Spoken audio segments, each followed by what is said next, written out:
Pendahuluan. Penelitian ini mengeksplorasi evolusi laman parlemen, khususnya laman parlemen provinsi, yaitu e-Parlemen Provinsi atau e-DPRD Provinsi di Indonesia sebagai ruang publik yang dimediasi internet, sebagaimana gambar satu berikut.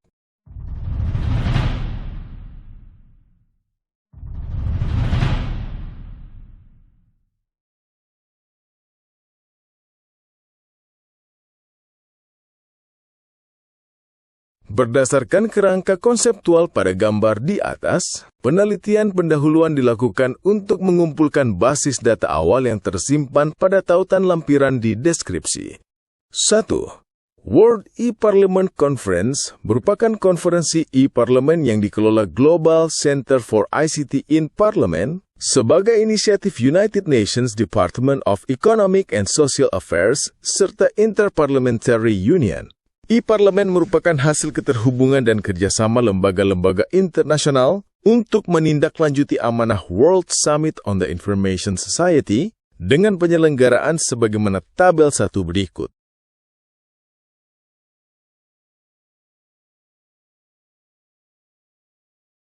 Dua, untuk menindaklanjuti rekomendasi konferensi e-Parlemen tersebut, organisasi internasional, lembaga akademis, dan donor internasional saling bekerjasama dalam program perkuatan parlemen di masing-masing negara. Hasil inventarisasi, terdapat 3 lembaga internasional yang berkomitmen untuk mengembangkan e-Parlemen. Dengan merujuk lampiran 4, terdapat 27 lembaga parlemen regional, 5 asosiasi parlemen, 29 organisasi pendukung e-Parlemen. 3. Dengan merujuk lampiran 1 berdasarkan data yang bersumber dari websites of national parliaments, terdapat 190 negara yang diidentifikasi IPU dengan masing-masing model parlemen. Untuk membaca e-Parlemen dalam konteks Indonesia, di samping laman DPR RI, juga terdapat laman Parlemen Provinsi dan Kabupaten Kota. Hasil penelusuran laman Parlemen Provinsi dan Kabupaten Kota yang dilakukan peneliti pada 2011-2012 disajikan dalam lampiran 2. Berdasarkan lampiran 2 tersebut, terdapat 22 atau 66,6% laman e-DPRD Provinsi. Dari total 33 DPRD Provinsi, 94 atau 23,6% laman e-DPRD Kabupaten dari total 399 DPRD Kabupaten, dan 33 atau 37,7% laman e-DPRD Kota dari total 98 DPRD Kota pada Mei 2014. Penelitian ini memusatkan perhatian pada laman Parlemen Provinsi. 4. Hasil penelitian pendahuluan menginventarisir terdapat 44 aplikasi mobile parlemen yang berjalan pada platform Android, sebagaimana lampiran 5. Berdasarkan data awal di atas, penelitian ini menelaah kapasitas kepublikan laman parlemen dan ruang publik yang dimediasi internet. Evolusi laman parlemen. Istilah parlemen bisa dilacak pada parlementum, kosakata Latin akhir yang diadopsi bahasa Prancis parlez-vous dan bahasa Inggris parliament. Menurut Trevor Timpson tahun 2015 dan Sir Courtney Ilbert tahun 2013. Pemaknaan istilah parlez-vous dan parlimen sebagaimana suasana awal zaman pertengahan adalah percakapan. Korpus kosakata parlemen adalah vote, yang berakar dari bahasa Latin votum dengan pemaknaan dedikasi religius seperti vow atau kaul atau sumpah, votive atau persembahan untuk menunaikan kaul atau sumpah, dan votary atau penghayat atau pelaku kaul atau sumpah. Dalam pengalaman Inggris, fungsi kelembagaan seperti parlemen sudah dikenal jauh sebelum penaklukan Norman pada tahun 1066 dengan nama Witan atau Witenagemot yang dibuat para bangsawan dan pemimpin gereja. Witan adalah parlemen awal yang memilih raja mendatang dan memberi nasihat tetapi tidak mempunyai kewenangan penuh sebagaimana parlemen dalam pengertian modern. Pasca penaklukan Norman tahun 1066, William sang penakluk dan para penggantinya mengandalkan sistem kebangsawanan dan kewilayahan untuk mengelola negeri dan menjadi basis sistem feodal di Inggris. Menurut The British Parliament, Parlemen Inggris berperan sebagai penyeimbang sistem feodal di Inggris. Mulai abad ke-14, Parlemen Inggris terdiri dari Majelis Tinggi atau The House of Lords dan Majelis Rendah atau The House of Commons. Pada pertengahan abad ke-17, Raja Charles pertama mempercepat Perang Sipil Inggris atau Revolusi Inggris yang berlangsung dari tahun 1642 hingga tahun 1651 dengan mencoba memerintah tanpa parlemen. Perang sipil mendapat perlawanan dari pendukung parlemen dengan kemenangan pendukung parlemen. Peristiwa ini berdampak pada pemapanan sistem parlemen sebagai kekuatan dasar untuk menjaga negeri Inggris. Pada tahun 1660 hingga 1688, Parlemen Inggris merestorasi kerajaan dan memapankan sistem kerajaan parlementer. Pada tahun 1688, Parlemen Inggris memakzulkan Raja James II dan mengundang Pangeran William van Oranje dari Belanda untuk menerima mahkota Inggris.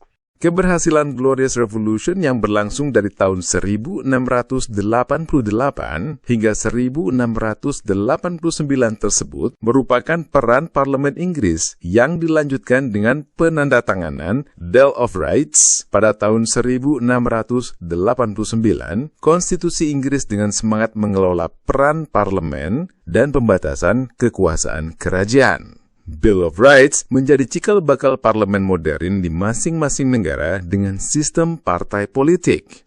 Evolusi dari parlemen ke e-parlemen bisa dilacak dari penerapan kebijakan secara global yang terwadahi melalui World E-Parliament Conference mulai tahun 2008, 2009, 2010, 2012, dan 2014. Konferensi e-Parlemen Dunia tersebut merupakan inisiatif kemitraan bersama antara Global Center for ICT in Parliament atau Global Center for Information and Communication Technologies in Parliament sebagai kemitraan dari UNDESA atau United Nations Department of Economic and Social Affairs, IPU atau Interparliamentary Union, dan Gugus Parlemen Nasional dan Regional yang diluncurkan sebagai amanah World Summit on the Information Society di Tunisia pada tahun 2006.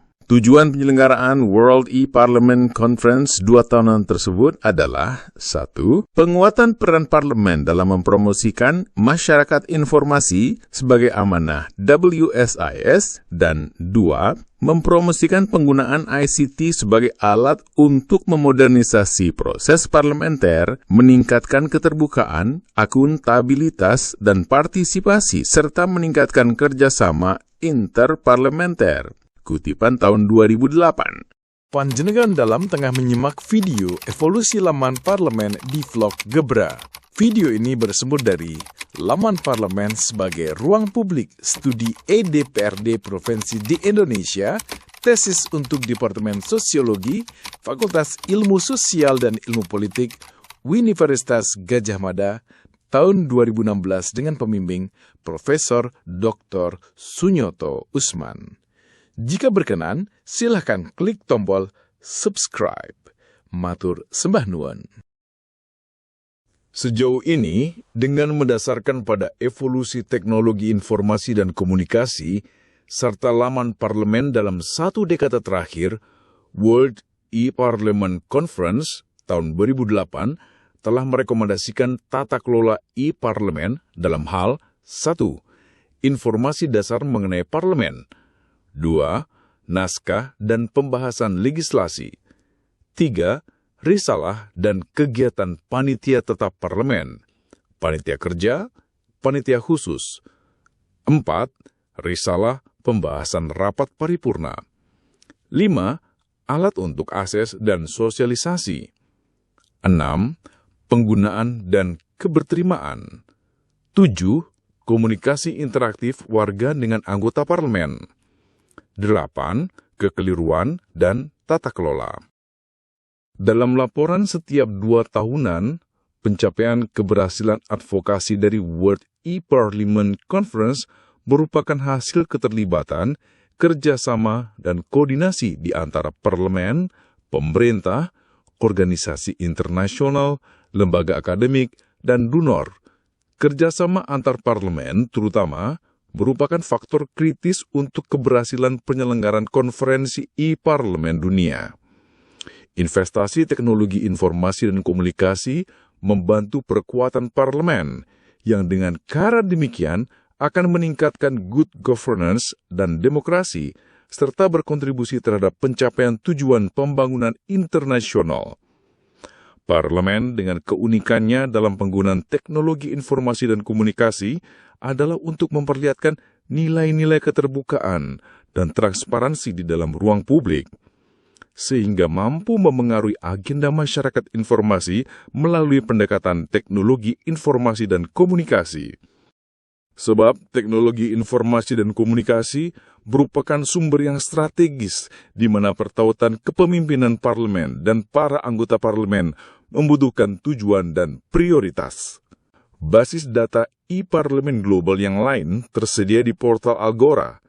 Agora bermitra dengan 17 lembaga dan berposisi sebagai pusat referensi sekaligus berbagi pengetahuan untuk pengembangan parlemen. Agora berinisiatif untuk menyentuhkan anggota dan staf parlemen, donor, praktisi, akademisi, masyarakat sivil, dan media dengan keahlian di bidang perkuatan parlemen, standar parlemen demokratis, anti korupsi, kelembagaan, kebijakan pembangunan, dan pemilihan umum. Di samping Agora, basis data e-parlemen global juga tersedia di e-parliament. Organisasi yang berdiri pada tahun 2001 ini menghubungkan anggota parlemen, kongres, dan anggota yang lain ke dalam forum tunggal untuk dunia yang demokratis. E-parlemen merupakan parlemen dunia informal yang mengagendakan dan merencanakan proses pemecahan masalah paralel terhadap isu-isu kontemporer. Meskipun keputusannya tidak mengikat, rekomendasinya berpotensi untuk diperlakukan karena posisi strategis para anggotanya yang berbasis lintas negara. Sejauh ini, perkuatan e-parlemen secara lintas negara dilakukan sejumlah lembaga melalui beragam program. UNDP atau United Nations Development Program mengelola Open Legislative Working Group. World Bank menyelenggarkan Parliamentary Network on the World Bank. USAID atau United States Agency for International Development dengan Local Government Support Program. Demikian juga ERI atau International Republican Institute dan lembaga lainnya. Dengan kerangka kerja Open Government Partnerships melalui Open Legislative Working Group, Parlemen Chile dengan dukungan UNDP mengembangkan hak untuk mengakses informasi, transparansi, akuntabilitas, dan penggunaan teknologi informasi dan komunikasi untuk menambah pengetahuan serta meningkatkan peran serta warga dalam fungsi parlemen. Pada 2013, UNDP mendukung Parlemen Georgia untuk melaksanakan amandemen konstitusi di mana debat parlemen disiarkan di internet. Sejumlah aplikasi atau laman parlemen yang dikelola organisasi pendukung e-parlemen juga turut membantu efektivitas fungsi-fungsi e-parlemen sebagaimana tabel 2 berikut.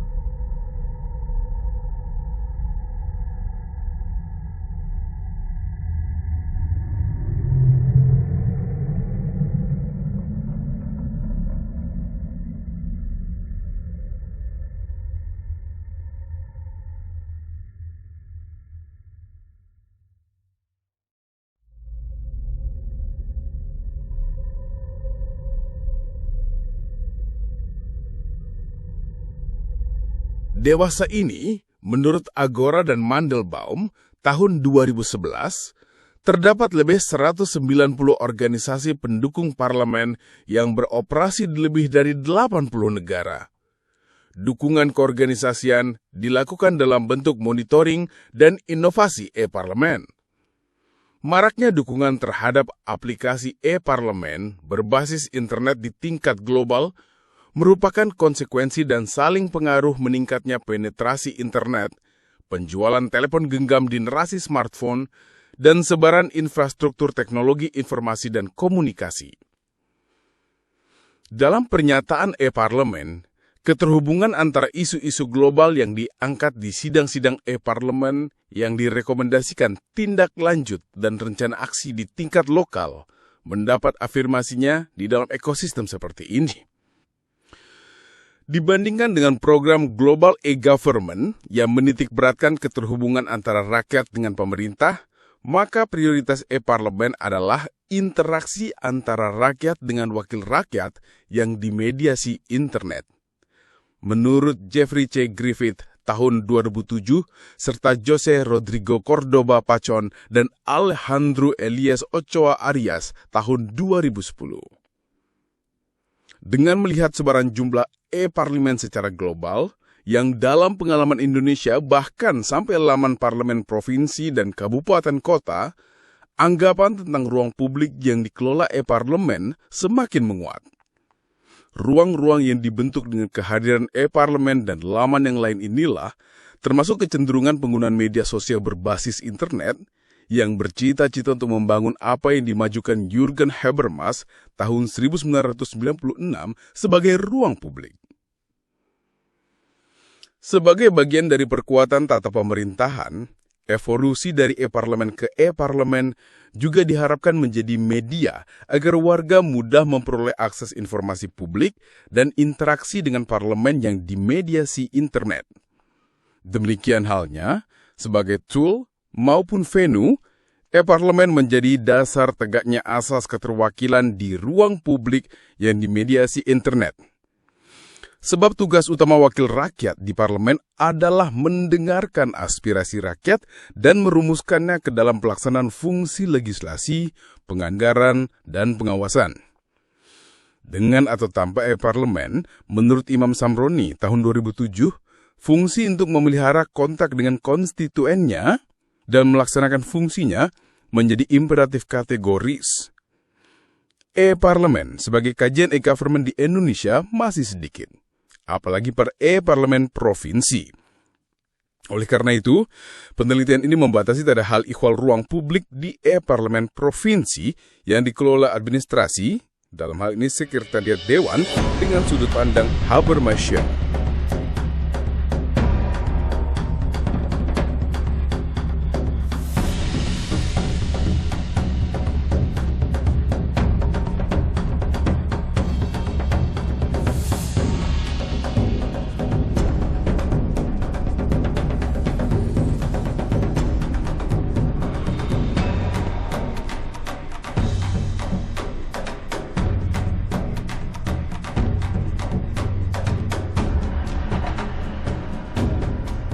Matur sembahnuwun, panjenengan dalam telah menyimak vlog Gebra. Saya Imam Samroni di sini untuk bersama-sama mengulas risalah tentang dongeng subur di dalam dan sebagai keseharian. Jika panjenengan dalam berkenan, sila klik tombol subscribe. Salam bertalim, sluman-slumun selamat.